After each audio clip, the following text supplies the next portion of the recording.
Welcome, everyone. Happy Friday. I am so glad to be sitting down with you today for a second edition of our Friday feed. My name is Justin Loya, and I will be your host. And today we have something special for y'all. Last week, or I should say in our last edition, we had our SVP of Distributor Solutions, Julie Cole. And today we are going to be joined by our VP of Sales, Mark McGuire. Now, before I hand it over to Mark, I do just have a few things I want to go over.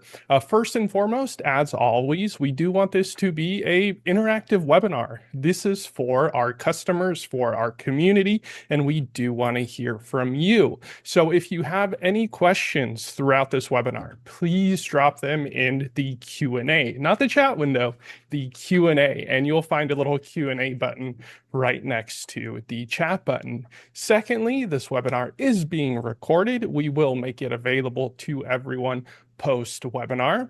And lastly, and arguably the most important part is I just want to say thank you to everyone. The amount of love and support we have seen for this series has really blown us away. And it's identified to us that this is something that is not only valuable to everybody that has registered, that has showed up, but that there is a larger conversation to be had around our everyday problems that we face in this industry. So, without further ado, I will hand it over to Mark and he will take you through our webinar today. Mark, take it away. And I can see your Well, screen too. thanks, Justin, for that great introduction. And thank you all for joining us today. My name is Mark McGuire. I lead the sales charge here at Mail Ticket with a focus on assisting distributors to get to a place where they take control of rebate management and make it a material portion of their business. And so during today's webinar, we'll cover the following. We're going to talk about the challenges and complexities involved with supplier programs, talk about the risks associated with not having a program in place, a program management system in place. Talk about the myth that my sales are too small to make this work for my business. We'll walk through some of the mindsets around my process is working just fine. We hear that a lot. Walk through how much revenue could possibly be at stake if still manually processing rebates. We'll review what does good look like when it comes to program management. And when you have a system in place, what should be the expected outcomes be if you're doing this well? And so why are we talking about this today? When we think about the biggest challenges distributors face with program management, the one thing that is most common is not recognizing that there's a problem or that there may be a risk. Or most importantly, that there may be an opportunity to do things differently and better. We hear from a lot of distributors they have a manual process in place and it works just fine. Many distributors also share that they believe that they don't have enough sales to have this become an impactful part of their business. Now, we all know the hardest thing for a distributor to do is to continue to grow top line revenue by acquiring new business. This means that there is no room for leaving money on the table by not taking advantage of programs that are already in place, or getting new programs in place that could apply to their current sales. To do this, distributors need to move away from the simple math mindset, which is processing rebates through spreadsheets or limited ERP functionality. Distributors need strategy around managing and scaling the programs if they want to make their business more profitable. So let's talk about some of the challenges. Challenge one, every program is different, unique, has different terms, products, dates, rates, targets, etc. You guys all know this. Some of the tougher ones, the tiered programs. They could be volume based. They could be growth incentives.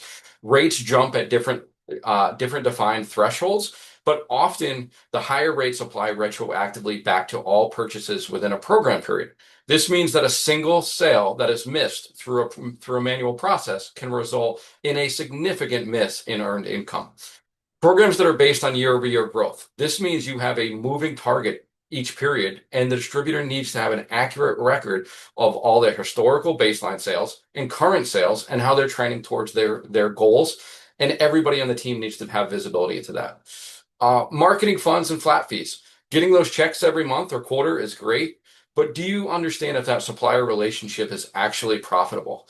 And And on the other side, the suppliers also want to be able to see that those marketing funds that they're providing to distributors are driving sales performance. Distributors should be able to easily produce reporting that ties back on the success of those marketing programs.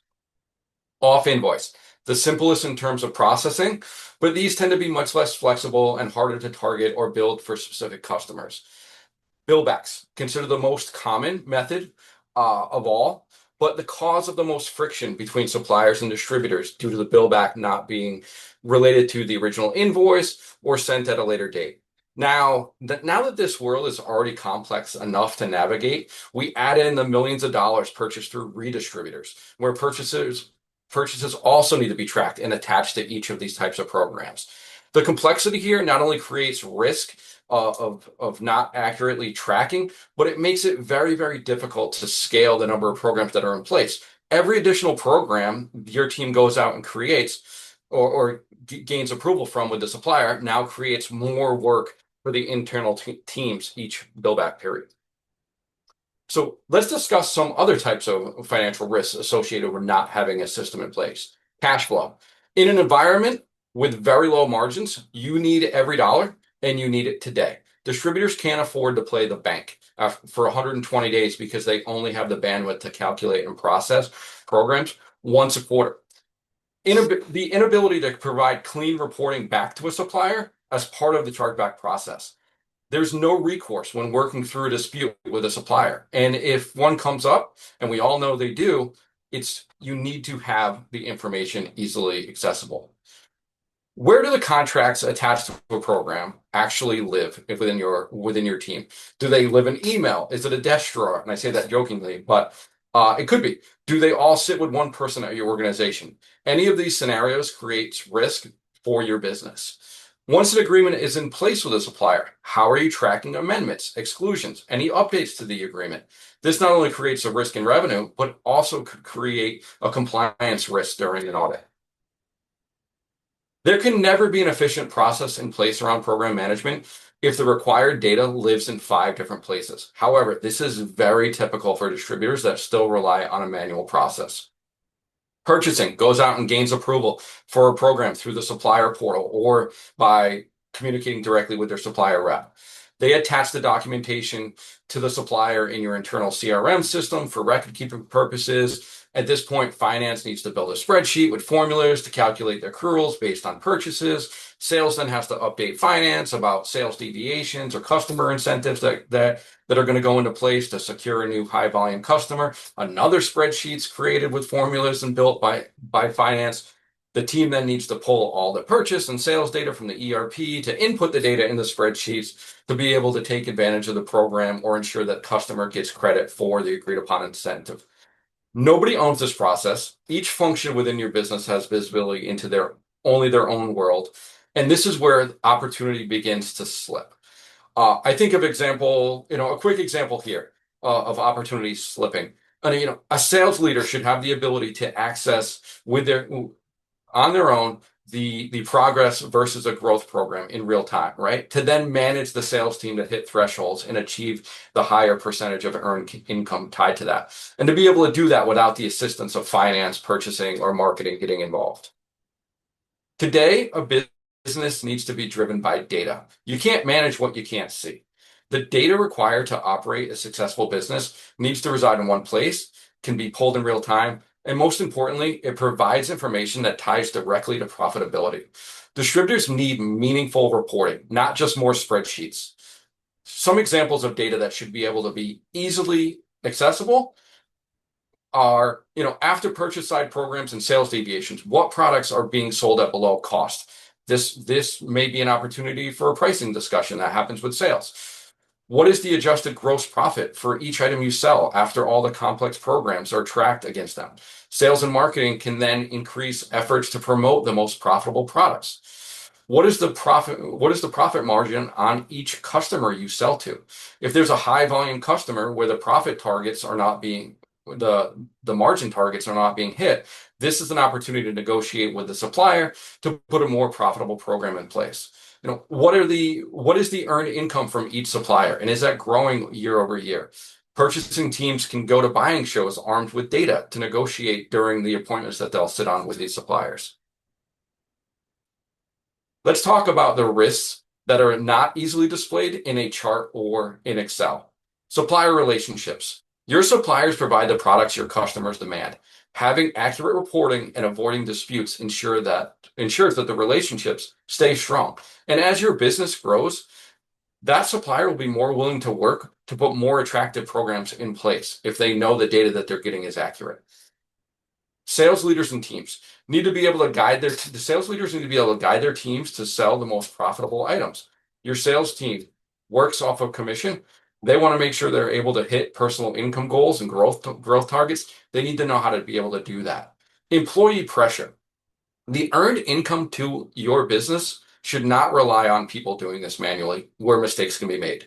This is unnecessary pressure and responsibility. When a small mistake or miss occurs, it can create a large revenue loss for the business. No redundancy. The entire process sits with one key employee. When they're out or no longer with the business, what happens? Does it take days or weeks for the rest of the organization to understand how your business is performing as it relates to earned income? Next, let's talk about the myth. If you believe your sales are that you believe your sales are too small to have this be a big part of the business. If you believe your sales are too small, then you can't afford not to have a solution in place that ensures that every dollar is being properly captured. We'll walk through some data here around what should be and can be achieved. This data came from a study done by the IFDA in 2023. The median net profit for a distributor was 2.9%. The low side of the industry at 2% and the top end at 3.5% due to an increase in gross margin. As a distributor, for every $10 million in annual sales, your business is profiting $290,000 if you're maintaining pace with the industry average. This is after operational overhead. The biggest factor in growing the gross margin percentage is capturing every dollar possible in back end and earned income. That earned income needs to be contributing as much as 40 to 90% of net profit, according to this study. So based on that data, if you're a $20 million a year distributor, your business should have a net profit of $580,000 with at least $377,000 coming from back-end programs.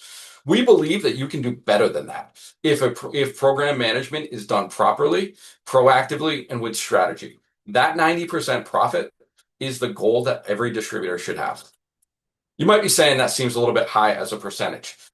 Some of the data that also came out of that study was around the pool of potential rebate dollars. Industry target should be 2.5% or more of annual revenue as your rebate pool.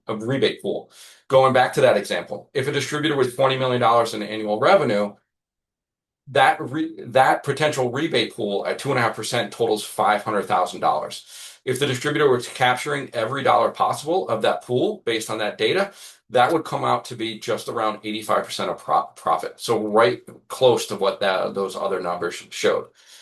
The data also shows that with manual processes, there is a significant risk of leakage. Industry standards showing that an average of 8 to 12% on the conservative side. And that increases as annual sales increase if the process continues to be done manually. Distributors that have a poorly managed manual process could experience as much as 25% leakage. Interesting study by Gartner also showed that across all industries, it showed that 60% of all B2B rebate dollars remain unclaimed due to either complex tracking or manual processing. Bottom line is, if there's a manual process in place, there's money being left on the table. One of the things that we hear from distributors is that we have a manual process in place, we've checked it, it works fine. Many times when we hear this, we're not hearing it from the person or the people that are doing the manual work. Those sharing that the process in place works fine may have very, very limited exposure to the entire process. We also find that the true cost of their internal process today is not being considered when they're looking at the ROI associated with moving away from doing things manually and in-house and then putting a system in place that requires investment. There's a hard cost to an in-house process. It takes many more man hours than most business leaders consider. These hours are shared and totaled across the team members at an organization that is working on tracking, accruing, and invoicing. Pulling data and getting it into a usable format, this data needs to contain all purchase, sales side information with matching item numbers on both the supplier and distributor side. Again, going back to some of the challenges of working in fragmented systems, this data will sit in many different places. Estimates show this could take between 15 and 20 hours per month. If you're a distributor that has several growth or threshold programs in place, this could take another 15 or more hours if the team is doing accruals that need to go back retroactively and capture purchase data from previous periods. Invoicing and creating documentation that ties back to all purchases that are applicable to each invoice to a supplier. This could easily take another 20 hours when you're considering things that come up. And we know there's always scenarios when there are disputes that really begin to take a lot of time. Labor costs could easily cost $20,000 per year if the team is collectively spending more than 50 hours a month on program management. The data here shows that is on the low end of what some teams share that they're actually spending monthly on doing this. There's a ton of time being spent, and the most concerning part about that is that because the process is manual, there's still a risk of it being inaccurate. In order to have a system in place that is truly end-to-end, it has to be more than just math. There needs to be the removal of all manual processes and has functionality that goes well beyond the limits of tracking it in an ERP. The system needs to be able to handle all types of rebates, programs, bill backs on both the purchase, the sales side, as well as be able to track the impact of marketing funds. There should be no scenario where you're doing a portion within a system and then you must handle more difficult program tracking outside of that system and do it manually. The system should be able to easily create date-driven invoices. Those invoices need to be automatically generated with a full reconciliation and tieback, as well as the ability to send directly to the supplier through the system. The importing of new products. As you add new products from suppliers and those apply to existing programs, that needs to happen automatically. You cannot rely on a manual process to get that in the system every time. The exclusion of any certain products or customers, that as it relates to a program, that needs to be included during the setup process and can be adjusted anytime during the program period. Allowance negotiation within a system where you can eliminate the need to email back and forth and also have it via email with the supplier, and then have a clear record of the terms of the program with visibility to all internal stakeholders. The ability to track buying group programs and GPO dollars, such as a Buyer's Edge or Dining Alliance, with an integration where manual entry is not required. Access, and this is most importantly, what is most important, the team needs to be able to access data that brings you from a process that is very, very reactive to where you can now become proactive around program management. And now the team is using the data from a system to get to a place where they're focused on increasing overall profitability. So if you think your process today is in great shape, let's just do a quick health check. And as we go through these, just answer a quick yes or no.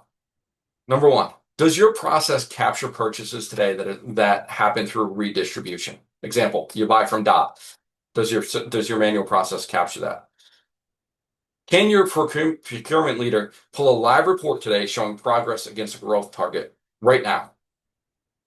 Are you 100% sure that every new product is included if it falls under an existing program? Are you able to understand the net profit on a line item basis when considering all the programs and customer incentives in place for that item? Are all your supplier agreements housed in one place, accessible to every stakeholder on your team? Do you have set goals for the person or team responsible for negotiating new programs with suppliers? If you've answered no to any of those, there's an opportunity to do things better, and you may be leaving money on the table. So let's talk about number 6 for a minute. The biggest opportunity that we have here in developing stronger program management and a process around it is using the data within a system to start negotiating better programs with every supplier possible. There needs to be focus and accountability regarding scaling the number of programs. Data needs to be accessible so you can easily identify which suppliers should I be negotiating with and where do programs need to be in place. So here are some quick, again, industry data. Here are some quick target rebate rates by category. Center of the plate, 1 to 3%. Here we have very thin margins. We all know that. Limited supplier ability to rebate. Frozen and prepared foods, 3 to 5%. These are brand driven. A lot of national supplier competition, higher rebate potential. Paper, disposals, chemicals, 4 to 8%. Highly commoditized, private label competition drives aggressive rebates. Dry goods in the center of the store, 3 to 6%. This is a high margin category. There's a strong promotional opportunity for marketing funds in this area. And then specialty, 2 to 5%. Most of these programs are going to be tier driven with growth kickers. Their strong brands protect pricing, but the supplier will set volume thresholds to unlock rebates. But the big takeaway here is you can't have programs in place unless you ask and unless you're having those conversations. When we look at the benchmarks that an organization should be striving for, here are some targets that'll put your team in place in a place where you can confidently say there's a strong process for rebate and program management in place in my organization. Your process should capture at least 99% plus of every dollar contractually owed. You're ensuring there's no leakage. Increasing cash flow. Get a process in place where billbacks can occur at a maximum of every 30 days, with a goal of getting that down to as low as 7 days. Distributors doing this manually are averaging 60 to 90 days. Align your purchase and sales teams to use data to guide decisions and sales efforts to attain at least 80% of all volume-based or growth programs. Without access to real-time data, most of these program targets will never be hit. Find that extra point in revenue by looking for and getting more programs in place and getting to a place that equates to 4 to 8% of your gross purchases coming in attached to programs. Industry average for a manual process is only 3 to 5%. Distributors that are hitting all 4 of these begin to move from a place where program management is a back office task, and now you're getting to a place where it is becoming a growth lever for your business. Other expected outcomes when having a system in place. First, we look at the time reclaimed. The members of your team will get a large amount of time back in their month. All areas of this process will result in saving more than 90% of the time versus a manual process. This time provides an opportunity to have employees refocus on increasing profitability. Some examples there. Procurement and purchasing. More time to use data to negotiate more programs and better terms with existing programs. Your sales and marketing leaders can focus on promotion of key products with the highest margins. The finance team can refocus on accelerating receivables with customers and shortening the days outstanding. The time saved can positively impact other areas of the business. Let's quickly talk about the expected outcomes as it ties to revenue.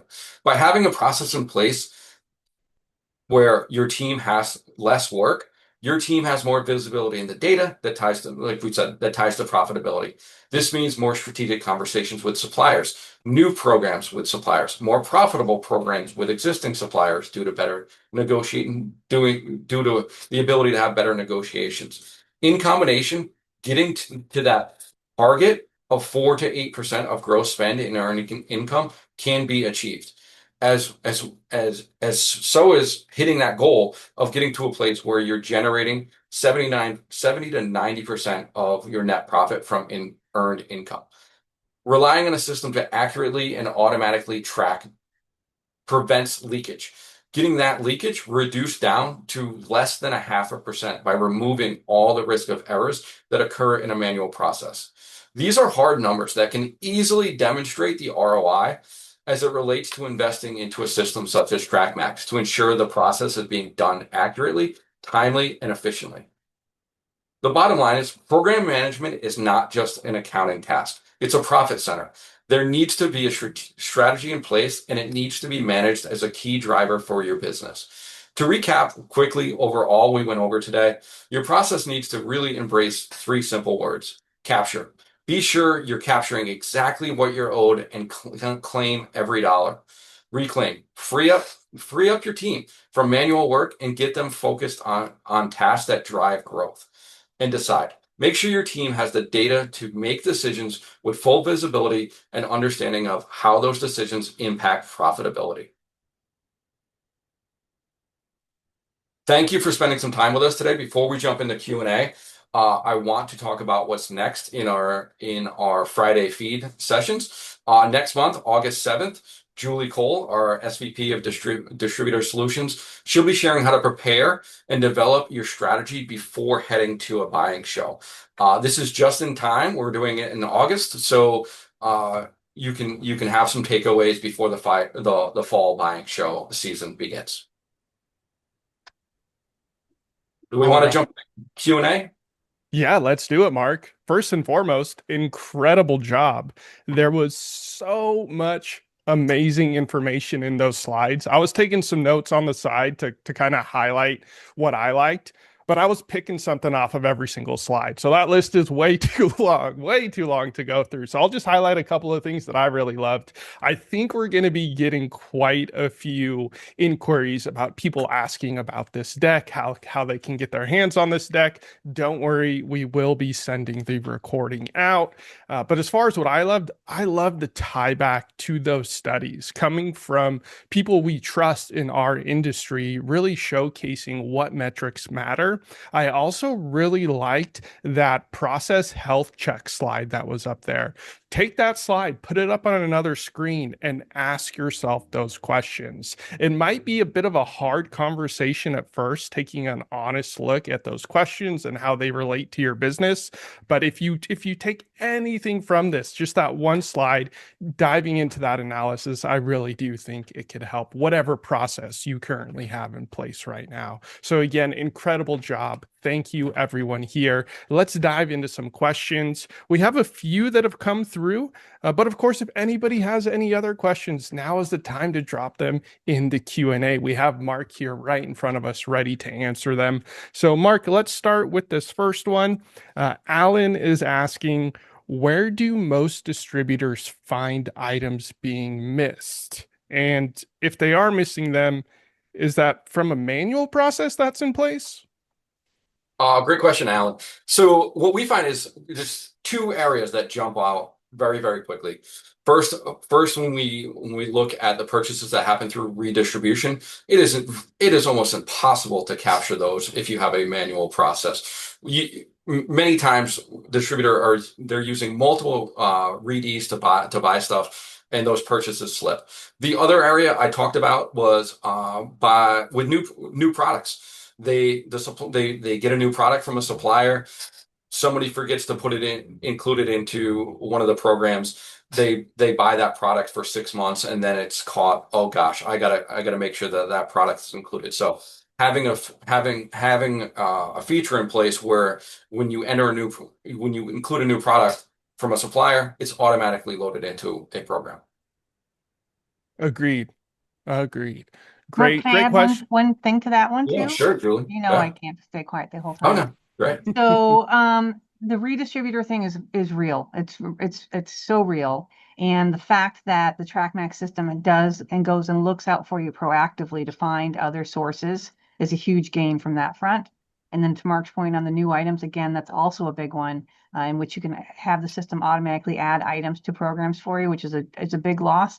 And the third one that I would add is growth programs. Growth programs can be hard to track and can a lot of times people just kind of exclude them, don't even pay attention to them. But the fact that we can track it, but then also show you throughout the process how you're progressing, we really make those growth programs a part of your day. And when you gave up the fact about, I can't remember what the figure was, but the large percentage of dollars that go unclaimed, I guarantee you a ton of those are growth programs. So anyway, just keep those three points in mind as you're managing your programs. Those are some great points, Julie. And not only can TrackMax Plus automatically add those redistributor items to your programs, there's also a full suite of reporting. You can also just run a report. Hey, show me all of my new items. It really is powerful. So question number 2. We have a couple more coming in. Thank you all for submitting these. Mark, Erica is asking, is there a way to track all the Buyer's Edge programs? Erica, it sounds like you missed our last Friday feed webinar. We will send that over to you. But Mark, if you want to go ahead and answer that. Yeah, great question, Erica. It comes up all the time.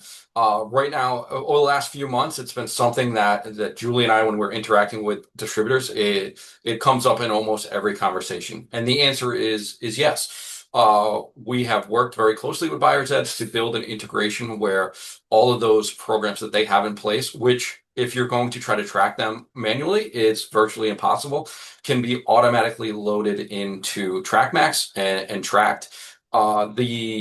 The distributors that have that functionality turned on are finding a very large amount of opportunity where before things were slipping through the cracks and not getting captured. Thank you, Mark. All right. Question number 3. We got a couple more, but we may have some more come through. Mark Jackson is asking, does TrackMax need to integrate with our ERP system? And how long does that take? Also another question we get asked all the time. Here's the good thing about the good news. TrackMax does not need to integrate with your system. We get a nightly flat file from your ERP. During the launch process, we provide you with the specs that your ERP has to align the data with the way that our system ingests it. It's a very, very simple process. It does not require integration. It is, like I said, it is a simple flat file that comes to us nightly. The reason that's important is your team wants to have that daily visibility into all of the purchases and sales that are happening. The entire process from start to finish around launch, you're looking at around 6 to 12 weeks. Thank you. Yeah, not very long when you consider the amount of data that your ERP holds and needing to pipe that into a solution such as TrackMax Plus. We have one more question. It looks like Lindsay is asking, is there an AI component to TrackMax?